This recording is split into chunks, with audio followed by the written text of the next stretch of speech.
नमस्कार दोस्तों एवं साथियों, जो भी हैं सभी लोग। ठीक है, तो आज का जो टॉपिक है क्या है हमारा महत्तम समापवर्तक। आज हमको सीखना है। तो महत्तम समापवर्तक हम अब जैसा कि आप जान रहे हैं कि हम एनसीईआरटी को फॉलो कर रहे हैं। उसमें 3.8 में जो दिया हुआ है तीसरा चैप्टर में आठवां पॉइंट वो है महत्तम समापवर्तक। आपका टॉपिक है, इसको समझते हैं। हम दो संख्याओं के सारों गुणनखंड ज्ञात करना सीख चुके हैं। तो दो संख्या का सारों गुणनखंड कैसे निकाला जाता है ये हम पिछली वीडियो में सिखा चुके हैं। आपको नहीं पता है तो जाकर देख लीजिए। अब हम इन सारों गुणनखंडों में सबसे बड़ा गुणनखंड ज्ञात करने का प्रयत्न करेंगे। देखिए, सारों गुणनखंड जैसे कि हम सीखें दो संख्या का, जैसे कि सारों गुणनखंड हो गया, अलग बहुत सारा हो जाएगा। तो उसमें से सबसे बड़ा गुणनखंड कौन सा है, वो कैसे प्राप्त करना है, तो वो महत्तम समापवर्तक के द्वारा ही प्राप्त किया जा सकता है। एक उदाहरण दिया हुआ है कि 12 और 16 के सारों गुणनखंड क्या है। 12 और 16 के सारों गुणनखंड क्या है, 1 है, 2 है और 4 है। ये तीनों है 12 और 16 का सारों गुणनखंड है। ठीक है, तो ठीक है, 3 को तो 4 सारों गुणनखंड दिया हुआ है, लेकिन सबसे बड़का कौन सा है, तो ये वाला इसमें देखिए 3 को सारों गुणनखंड है, इसमें दिख जा रहा है हमको। बड़का कौन सा है, 4 है। 4 सबसे बड़ा सारों गुणनखंड है। इन सारों गुणनखंडों में सबसे बड़ा कौन सा है, तो 4 है। सबसे बड़ा तो 4 है। दूसरा उदाहरण देखते हैं, 20, 28 और 36। इसके सारों गुणनखंड क्या क्या है, 1, 2 और 4 दिया हुआ है। एकरों में हमको दिख गया, एकरों में हमारा 4 जो है सबसे बड़ा सारों गुणनखंड है।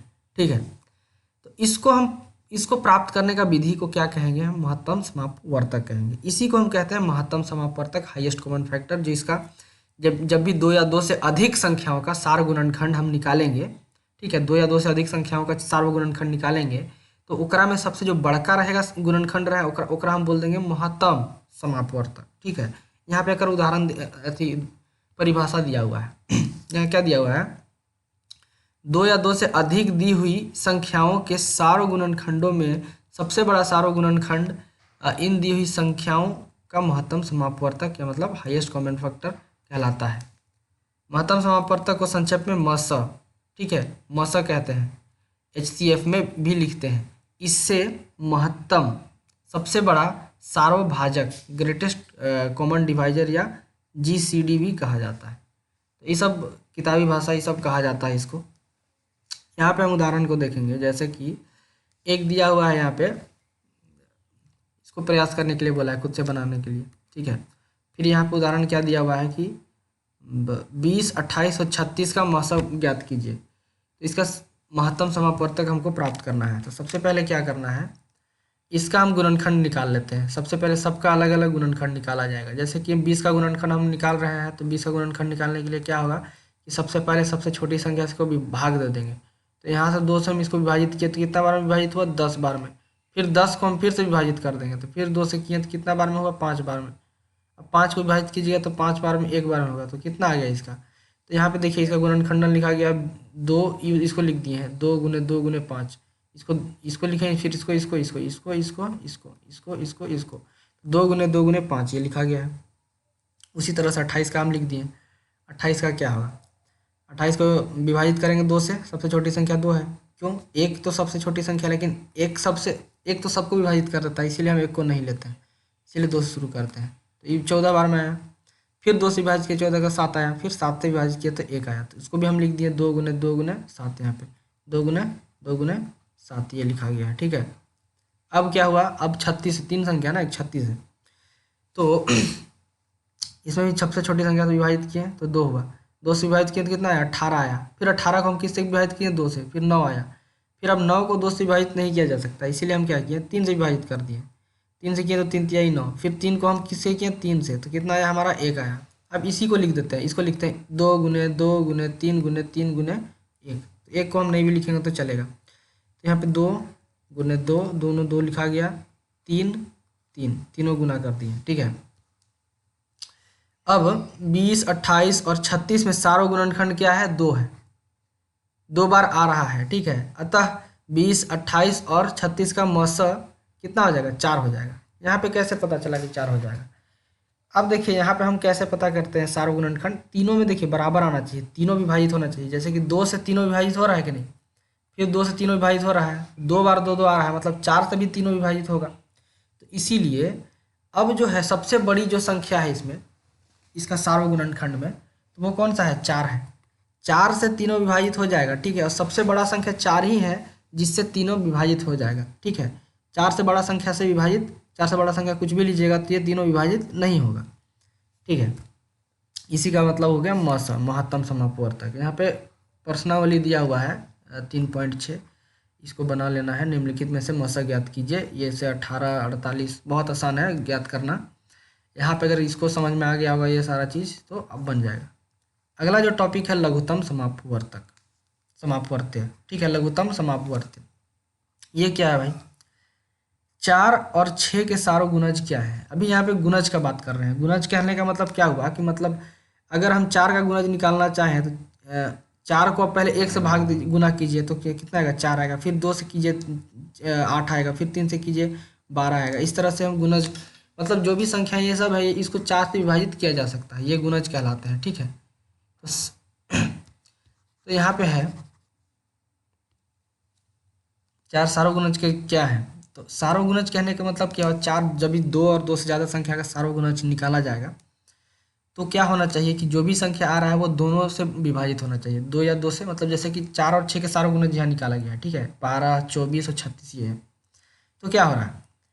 4 से विभाजित हो जाएगा ये 12 और 6 से भी विभाजित हो जाएगा। मतलब इसीलिए इसको हम सार्वगुणज कहते हैं कि दोनों से विभाजित हो जा रहा है, पूर्ण रूप से विभाजित होना चाहिए, पूरा पूरा कट जाना चाहिए। ठीक है, तो इसको सार्वगुणज कहते हैं। अब यही हमको निकालना है। ठीक है, 2 या 2 से ज़्यादा संख्या 3, 4, 5, 10 संख्या दिया रहेगा, हम बोलेंगे कि इसका सार्वगुणज निकालें। ऐसी संख्या निकालो इस जितना संख्या दिया हुआ सबसे विभाजित हो जाए। ठीक है, तो वो निकालना है। इनमें सबसे छोटा गुणज कौन सा है? यह 12 है। हम कह सकते हैं कि 6 और 12 का सबसे छोटा गुणज या लघुत्तम समापवर्त्य 12 है। इसको बोलते हैं लोवेस्ट कॉमन फैक्टर। तो हमको अगर जब सबसे छोटा लोवेस्ट कॉमन फैक्टर निकालना रहेगा, अभी सबसे बड़ा मतलब हाईएस्ट कॉमन फैक्टर निकालने के लिए हम महत्तम समापवर्तक का सहारा लेते थे। लघुत्तम समापवर्तक कहने का मतलब क्या हुआ कि लोवेस्ट कॉमन फैक्टर निकालना है। ठीक है मतलब यहाँ पे हम देख सकते हैं 4 और 6 का, जो 4 है और 6 है और 4 है, इसका सारों गुणज का क्या क्या 12, 24, 36 ये सब सारों गुणज है इसका। लेकिन सबसे छोटा कौन सा है? 12 है। तो यही हो गया इसका लघुत्तम, LCM इसको बोलते हैं। ठीक है, इसी को हम बोलते हैं लोवेस्ट कॉमन फैक्टर। यह वह छोटी छोटी संख्या है जो दोनों का गुणज है, मतलब दोनों को विभाजित कर, दोनों से विभाजित हो जाएगा।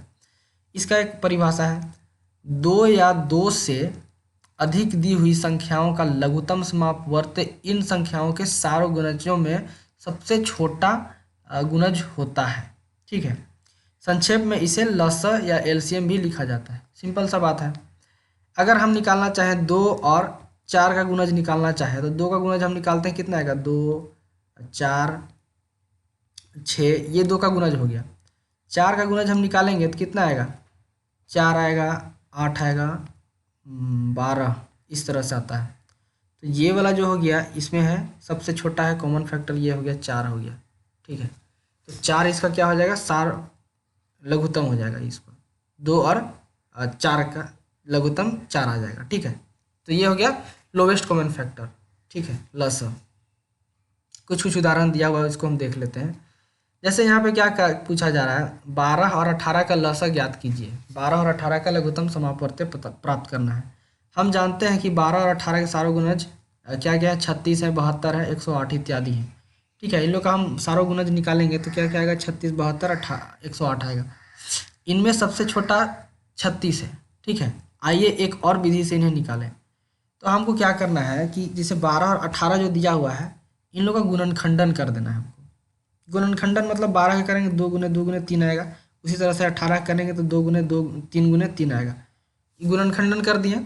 अब क्या करना है, इन अभाज्य गुणनखंडों में अभाज्य गुणनखंड 2 अधिकतम 2 बार आता है। ठीक है, दोनों में हमको देखना है कि जैसे कि 12 में है 2 बार ज़्यादा से ज़्यादा आ रहा है, 18 में 1 बार आ रहा है। मतलब दोनों को मिला के सबसे ज़्यादा कितना बार आ रहा है? तो 2 बार आ रहा है। इसमें 12 में 2 बार आया। ठीक है, तो सबसे ज़्यादा बार किस में आया? 12 में आया। कितना बार आया? 2 बार आया। तो इसको 2 को लेना है, 2 गुने 2 लेना है। ठीक है, इसी प्रकार अब देखना है कि अभाज्य गुणनखंड जो 3 है अधिकतम 2 बार आता है। तो देखिए 3 कितना बार आता है? 3 भी 2 बार आता है। किस में आता है? 18 के गुणनखंडन में आता है। 3 2 बार आया। ठीक है, यह 18 गुणनखंडों में है। दो संख्याओं का लसा उन अभाज्य गुणनखंडों का गुणनफल है जो उन संख्याओं में अधिकतम बार आते हैं, अतः इनका लसत 2 गुने 2 गुने 3 बराबर 36 है। यहाँ पे हो क्या रहा है, माजरा क्या है यहाँ पे, एक बार फिर से समझ लीजिए। सबसे पहले अगर जब भी आपको निकालना रहेगा लसन कैसे निकाला जाता है, एक विधि है ये, तो आप गुणनखंडन कर लीजिए। जैसे कि 12 का गुणनखंडन 2 गुने 3 है, ठीक है। उसी तरह से 18 गुणनखंडन 2 गुने 3 है। अब क्या करना है हमें, हमको देखना है कि जो जो अभाज्य गुणनखंड है, जैसे कि 2 है अभाज्य है, 3 भी अभाज्य संख्या है, कौन से संख्या में सबसे ज़्यादा बार आ रहा है। तो सबसे पहले हम 2 को देखते हैं। तो 2 जो है 2 बार आ रहा है किसमें, 12 वाला में आ रहा है। सबसे ज़्यादा बार किसमें आ रहा है, 12 में। तो हम 2 गुने 2 पहले लिख देते हैं, ठीक है। कितना बार है, 2 बार, इसीलिए 2 गुने 2 लिख दिए, ठीक है। उसके बाद अब अगला संख्या को देखते हैं, 3 है अगला संख्या। ये अधिकतम बार कितना बार आ रहा है, 2 बार आ रहा है। किसमें आ रहा है, 18 में आ रहा है। तो ये 3 गुने 3 है, तो 3 गुने 3 लिख दिए। कितना बार आ रहा है, 2 बार आ रहा है इसमें 18 में, तो इस तरह से लिख दिए। अब क्या करेंगे, ये सभी संख्याओं को गुना कर देंगे, ठीक है। इसको गुना करेंगे तो 36 आया, ये हमारा लघुत्तम समापवर्त्य हो गया, ठीक है। उसी तरह से एक और उदाहरण दिया हुआ है, 24 और 90 का लसा ज्ञात कीजिए, ठीक है। 24 और 90 में क्या है, 24 है ये, इसका गुणनखंडन किया गया 2 गुने 2 गुने 2 गुने 3। उसी तरह से 90 का गुणनखंडन किया गया तो 2 गुने 3 गुने 5। तो यहाँ पे क्या होगा अभी, ठीक है। सबसे ज़्यादा अभी कौन, कितने अभाज्य संख्या है इसमें, एक 2 है अभाज्य है, एक 3 भी अभाज्य है, एक 5 भी अभाज्य है। अब देखना है कि 2 सबसे ज़्यादा बार किस में आ रहा है, 24 में आ रहा है। कितना बार आ रहा है, 3 बार आ रहा है। तो 2 गुने 2 पहले लिख दिए। उसके बाद सबसे ज़्यादा बार आने वाला संख्या 3 है। कितना बार आ रहा है, 2 बार, किसमें, 90 में। तो इसको फिर लिख दो 3 गुने 3। उसके बाद 5 एक संख्या है, सबसे ज़्यादा बार मतलब 1 बार आ रहा है। किसमें आ रहा है, 90 में। तो इसको लिख देंगे हम 5, ठीक है। अब इसको गुना कर देंगे तो हमें प्राप्त होगा 270, ठीक है। 270 प्राप्त होगा। तो ये हो जाएगा हमारा 360 प्राप्त होगा, 360 प्राप्त होगा। तो ये हमारा क्या हो जाएगा, लस हो जाएगा, लघुत्तम समापवर्त्य हो जाएगा। तो यहाँ पे देखिए उसी तरह से यहाँ पे क्या गया है कि देखिए 2 3 बार आ रहा है इसमें 24 में, ठीक है। तो इसको लिख दिया गया है क्योंकि सबसे ज़्यादा बार किसमें आ रहा है, 24 में ही आ रहा है। कितना बार आ रहा है, 3 बार आ रहा है। 90 में तो 1 ही बार आ रहा है। अब 3 को देखा गया है, 3 ज़्यादा बार कितना, 2 बार आ रहा है। किस में आ रहा है, 90 में आ रहा है। तो यहाँ पे 3 गुने 3 लिख दिया गया, 5 लिख दिया गया, 360। तो ये इसका उत्तर आ जाएगा 360 आ जाएगा, ठीक है। फिर एक और सवाल है 40 48 45 का लसा ज्ञात कीजिए। फिर भी इसमें भी गुणनखंडन किया गया 40 का। तो कितना आया, 2 गुने 5। तो ये 3 बार आ गया इसमें, ठीक है। इसमें देखते हैं 2 गुने 4, इसमें 4 बार आया है, ठीक है। तो इसको हम लेंगे, यहाँ लेंगे 2 गुने 2 गुने 2 गुने 2, ठीक है। इसको ले लिए। अगला जो संख्या है वो क्या देखना है, 3 है। 3 सबसे ज़्यादा और कितना बार आ रहा है, 3 आ रहा है आपका, 2 बार आ रहा है। क्योंकि इसमें 1 ही बार आ रहा है, इसमें 2 बार आ रहा है, ठीक है। तो हम लिख देंगे 3 गुने 3, ठीक है। 5 को देखेंगे तो 5 1 बार आ रहा है इसमें भी 1 बार आ रहा है। तो हम 5 लिख देंगे। इसको गुणनखंड मतलब गुना कीजिएगा तो आएगा 720, ठीक है। तो यहाँ पे देखिए अभाज्य गुणनखंड 2 अधिकतम 4 बार आता है, ठीक है। 48 में है, 4 बार आ रहा है अभाज्य गुणनखंड 2 48 में। अभाज्य गुणनखंड 3 अधिकतम 2 बार आ रहा है, 2 बार आ रहा है, ठीक है, 45 में इसमें, ठीक है। और अभाज्य गुणनखंड 5 केवल 1 बार किसमें आ रहा है, 40 में आ रहा है, 45 में आ रहा है, 1 ही बार आ रहा है, आता है, ठीक है। अतः वांछित लसा क्या हो जाएगा आपको, 2 गुने 2 गुने 2 गुने मतलब कितना बार, 4 बार गुना किया 2 को, उसी बार 3 को 2 बार गुना किया है और 5 को 1 बार गुना करके निकाल दिया, 720 आ गया। तो ये लघुत्तम समापवर्त्य को एक अन्य विधि से भी ज्ञात किया जा सकता है। अन्य विधि क्या है भाई, अन्य विधि कुछ नहीं, बहुत आसान है। अब हम क्या करेंगे, जैसे कि 20 25 और 30 का लसा ज्ञात कीजिए। तो इसमें क्या करना है, 20 को इसे लिखना है, 25 को लिखना है, 30 को लिख देना है ऐसे, ठीक है। देखिए स्टेप बाय स्टेप लिखाया गया है, ABCD ये सब क्या है, स्टेप दिखाया गया यहाँ पे, ठीक है। अब क्या करना है, जो सबसे छोटी संख्या है उससे आपको विभाजित करना है। तो 2 सबसे छोटी संख्या है, मतलब 1 सबसे छोटी संख्या है, लेकिन 1 से हम नहीं करेंगे क्योंकि 1 से सभी को विभाजित किया जा सकता है। 2 से करेंगे तो 20 कितना बार में होगा, 10 बार में होगा। 25 कितना बार में होगा, 25 विभाजित नहीं होगा तो 25 को 25 लिख देना है, सेम टू सेम लिख देना, नहीं हुआ तो 30 को विभाजित करेंगे तो कितना बार में, 15 बार में होगा। फिर 2 से करेंगे, फिर छोटी संख्या 2 से करके देखेंगे, 10 फिर 5 बार में हो जाएगा, ठीक है। 25 नहीं होगा तो 25 को 25 लिख दिए, 15 नहीं होगा तो 15 को 15 लिख दिए।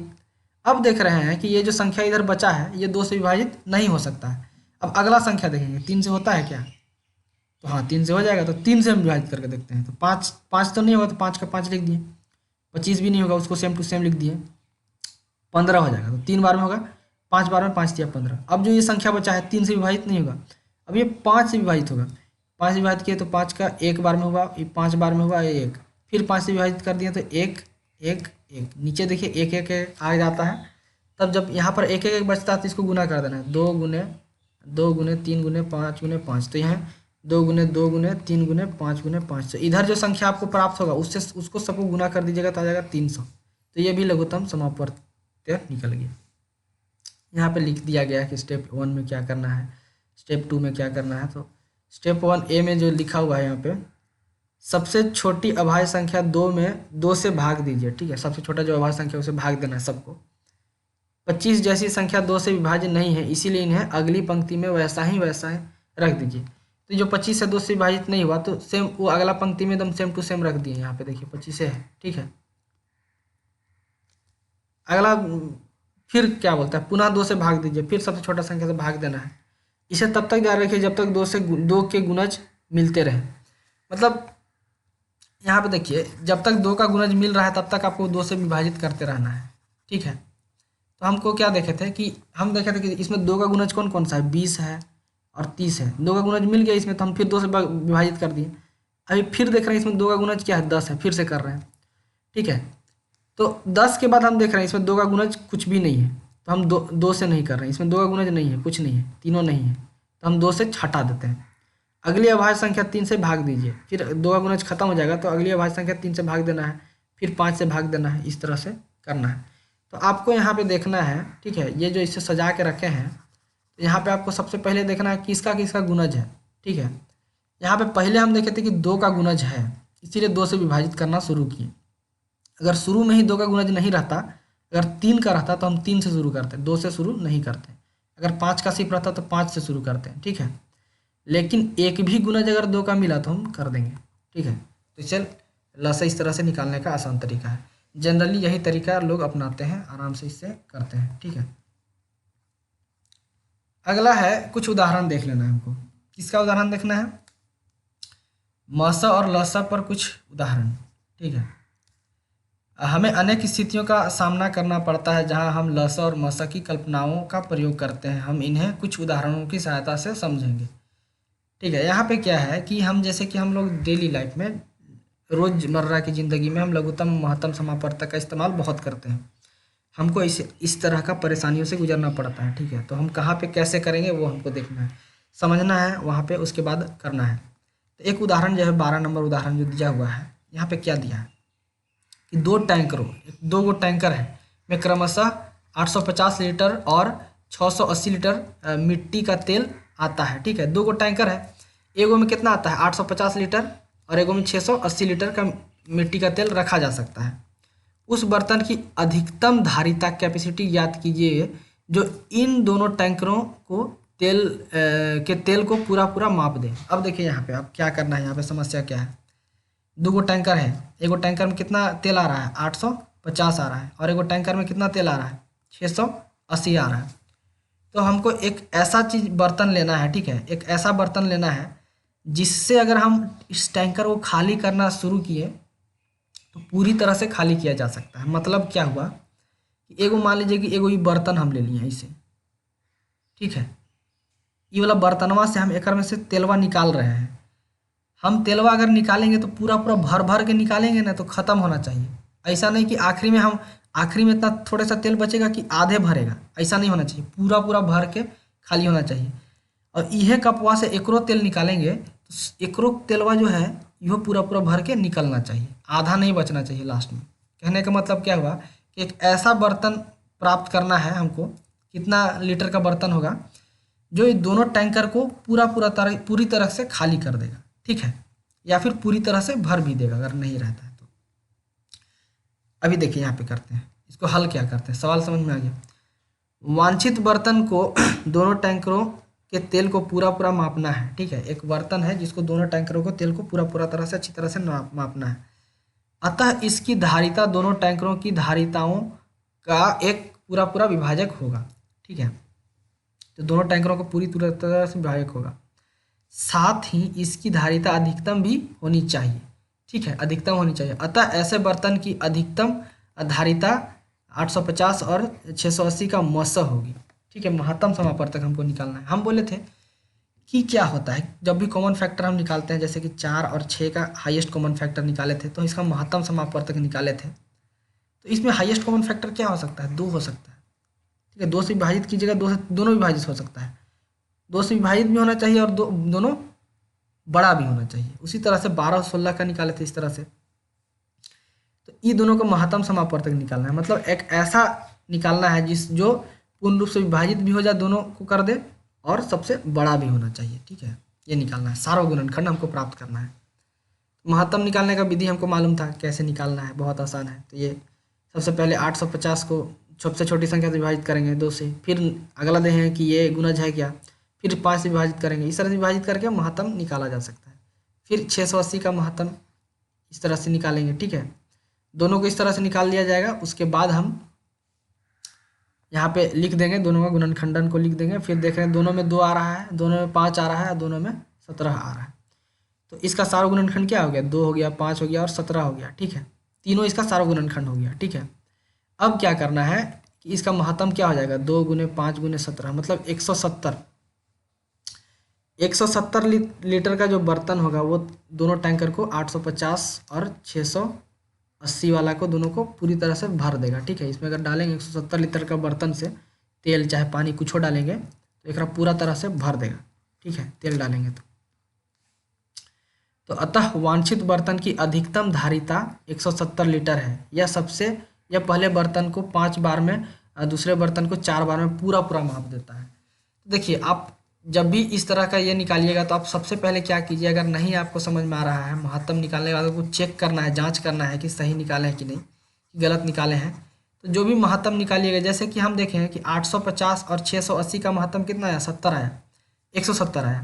तो 170 से उसको विभाजित करके देखिए, 170 से अगर हम 850 को विभाजित करेंगे कितना बार में जाएगा? ये 5 बार में, 17 × 5 = 85। ठीक है, 850। तो यह कितना? शेषफल 0 आना चाहिए। यह शेष जो है ये कितना आना चाहिए? 0 आना चाहिए। ठीक है, उसी तरह से 170 से हम किसको विभाजित करके देखते हैं? 680 का करते हैं, तो 4 बार में हो गया। तो इसमें शेष कितना है? 0 आया। ये शेषफल 0 आना चाहिए, मतलब 4 बार में ये। तो पता चला कि महत्तम सही है, क्योंकि पूर्ण रूप से विभाजित हो रहा है, मतलब शेषफल 0 आ रहा है। तो ठीक है, अगला उदाहरण को देखते हैं। प्रातःकालीन सैर में 3 व्यक्ति एक साथ कदम उठाकर चलना प्रारंभ करते हैं। उनके कदमों की लंबाइयाँ क्रमशः 80 सेंटीमीटर, 50 सेंटीमीटर, 85 सेंटीमीटर और 90 सेंटीमीटर है। ठीक है, इनमें से प्रत्येक न्यूनतम कितनी दूरी चले कि वे उसे पूरे कदमों में तय करेंगे। देखिए यहाँ पे क्या कहना है, 3 गो आदमी देखिए यहाँ पे देख रहे हैं, ये लड़का है, 2 लड़की लेके निकल गया है। ये लड़किया एगो है, एगो लड़किया है, एक साथे चल रही है ये दोनों। ठीक है, ई छौड़ा के साथे ई छौड़ा जो तीनों निकलल है। ठीक है, तीनों बोला है कि चलो सुबह सुबह चलते हैं कि सैर कर लेते हैं। सैर करने निकल गया तीनों। अभी क्या हुआ कि ये जो एगो है 80 सेंटीमीटर चलता है, एगो का लंबाई कितना है? 80 सेंटीमीटर, दूसरा का 85 और तीसरा का 90 सेंटीमीटर का लंबाई का चलता है। ठीक है, अब पूछ रहा है कि कितना, क्या लिखा है कि उनके कदमों की मापों की लघुत्तम समापवर्तक होगी, कितनी दूरी चले कि वे पूरे कदमों में तय करेंगे। मतलब सिंपल सा कहने का मतलब है, यहाँ से चलना शुरू किया। ठीक है, अब जब लास्ट में जो पहुँचेगा, जहाँ भी दूरी इसको जाना है, तो तीनों का कदम एक ही जगह पड़ना चाहिए, यहीं पड़ना चाहिए। ठीक है, समझ में आ गया? मतलब क्या हुआ कि यहाँ पे क्या पूछा जा रहा है? लघुत्तम निकालने के लिए पूछा जा रहा है। कैसे? ये लोग, इनका गुणज निकालना है हमको। जो गुणज होना चाहिए, सबसे छोटा गुणज कौन सा होगा? जहाँ पे ये लोग एक साथ कदम रखेंगे। तो यहाँ पे क्या है? प्रत्येक व्यक्ति द्वारा चली गई दूरी को समान एवं न्यूनतम रहना है। ठीक है, समान रहना है और न्यूनतम रहना है। जब भी हमको बात करना है कि समान होना चाहिए, मतलब एक ही होना चाहिए और सबसे कम होना चाहिए, तो हम लघुत्तम का इस्तेमाल करेंगे। ठीक है, अब समान होना चाहिए, सबसे ज़्यादा होना चाहिए, तो महत्तम का इस्तेमाल करेंगे। ये पता रहना चाहिए। तो यह वांछित न्यूनतम दूरी जो प्रत्येक व्यक्ति को चलनी है, उनके कदमों की मापों की लघुत्तम समापवर्तक होगी। ठीक है, क्योंकि समान होना है और कम होना है, सबसे छोटा होना है। क्या बता सकते हैं क्यों? इसीलिए देखिए हम 80, 85 और 90 का लौसा निकालते हैं, इसका लघुत्तम निकालेंगे तो कितना आएगा, इतना आ जाएगा 12,240 सेंटीमीटर। तो यहीं पे तीनों लोग एक ही बार पैरवा रखेगा। अभी क्या है अगला उदाहरण है, वह सबसे छोटी संख्या ज्ञात कीजिए जिसे 12, 16, 24 और 36 से भाग देने पर प्रत्येक दशा में 7 शेष रहता है। देखिए यहाँ पे हमको क्या करना है, पूछ रहा है ऐसा, थोड़ा सा सवाल घुमा दिया है समझ रहा। तो एक में बोला है कि देखो हम तुम लोग को 3 को संख्या दे रहे हैं, 3 4 को, देखिए कौन कौन सा संख्या दिए हैं, हम 12 दिए हैं, 16 दिए हैं, 24 दिए हैं, 36 दिए हैं, ठीक है। अब तुम लोग क्या करना है कि एक छोटा संख्या निकालना है जिससे अगर इन लोग को भाग देंगे, मतलब ऐसा संख्या से अगर 12 को भी भाग देंगे तो शेषफल कितना आना चाहिए, 7 आना चाहिए। मतलब समझ रहे हैं, जैसे एक 12 संख्या है, 12 को कितना से भाग देंगे कि शेषफल 7 आएगा, ठीक है, ये ज्ञात करना है हमें। तो वो संख्या, तो यहाँ पे जो भी आना चाहिए, यहाँ शेषफल कितना आना चाहिए, 7 आना चाहिए, ठीक है, 7 आना चाहिए। मान लीजिए कि हम x मान लिए, x को घटा रहे हैं 12 से, तो यहाँ 7 आना चाहिए। यहाँ पे क्या होना चाहिए, यहाँ पे क्या होगा, उसी तरह 16 को भी विभाजित करेंगे तो यहाँ शेषफल कितना आना चाहिए, 7 आना चाहिए। यही बोल रहा है, कोई भी संख्या रहे उससे हम इन लोग को भाग देंगे चारों को, तो कितना आना चाहिए, 7 आना चाहिए शेषफल। तो यहाँ पे क्या करना है कि सबसे छोटा संख्या हमको निकालना है, समान आना चाहिए। सबसे पहले तो ये कर देंगे। सबसे छोटा संख्या निकालने के लिए हम क्या करते हैं कि लघुत्तम समापवर्तक निकालते हैं। तो 12, 16, 24, 36 का लसन निम्न इस प्रकार ज्ञात करें। तो जैसे 12, 16, 24, 36 और लास्ट वाला जो विधि बताए थे उसी में हम इसको बताए थे। तो अगर हम देख रहे हैं कि यहाँ पे 2 का गुणज है, ठीक है, तो 2 से विभाजित कर देते हैं, 2 से विभाजित किए तो इतना है 6, 8, 12, 18 बचा। ये भी दो का गुणज है तो 2 से किए, फिर 3, 4, 6, 9, इसमें भी 2 का गुणज है ये, तो फिर 2 से किए, कितना है 2 बचा, फिर 2 से गुणज किए, 2 का गुणज है तो फिर 2 से किए। अब देखें इसमें ये 2 से गुणज कोई भी नहीं है, कौन सा है, 3 का गुणज है, तो 3 से हम कर दिए, लघुत्तम यहाँ पे निकाल दिए, ये आया 144 लघुत्तम हमारा आया, ठीक है। अब यहाँ पे क्या है, अभी सवाल खत्म नहीं हुआ है। 44 वह सबसे छोटी संख्या जिससे 12, 16, 7 और 36 को भाग देने पर शेष कितना आता है, 0 आता है। तो 144 जो संख्या है, इसको अगर इन चारों से भाग देंगे, विभाजित करेंगे तो शेषफल कितना आएगा, 0 आएगा, मतलब पूर्ण रूप से विभाजित हो जाएगा। परंतु हमें ऐसी छोटी संख्या चाहिए जिसमें प्रत्येक दशा में 7 शेष रहे। तो 144 में अगर 7 जोड़ देते हैं, ठीक है, 144 में 7 जोड़िएगा तो कितना आएगा, 151 आ जाएगा। अब 151 को किसी भी संख्या से विभाजित कीजिएगा तो लास्ट में शेष बचेगा। आपको नहीं विश्वास होता तो करके देख लीजिए। तो 12 से हम 151 को विभाजित करते हैं, ठीक है, तो 12 एकम 12, 3, 12 तिया 36, नहीं 12 दूना 24, तो 24 आया यहाँ पे, ठीक है। अब यहाँ से घटाएंगे तो कितना आएगा, 7 आएगा। शेषफल कितना बच रहा है, 7 बच रहा है। उसी तरह से हम अगला संख्या 16 है, ठीक है, कितना है 151, 16 एकम 16, ठीक है, नहीं 16 एकम 16 नहीं होगा, तो यहाँ पे 7 बार में आप विभाजित कीजिए, कितना बार में होगा, 16 25, यहाँ पे करेंगे 1 से नहीं 9 से करेंगे, 9 से करेंगे तो कितना आएगा, 144 आएगा। 144 में से कितना घटाएंगे तो कितना आएगा, 7 आएगा। इस तरह से आप सभी संख्याओं से विभाजित करके देख सकते हैं 24, 36 से, तो अंत में क्या बचेगा, शेषफल 7 ही बचेगा। तो इस तरह सवाल को घुमाया गया था थोड़ा सा, शेषफल 7 आना चाहिए। अगर ऐसा संख्या रहेगा तो सिंपल सा करना क्या है, लघुत्तम निकाल देना है, उसके बाद उसमें जो भी संख्या आना बचना चाहिए उसको जोड़ देना है।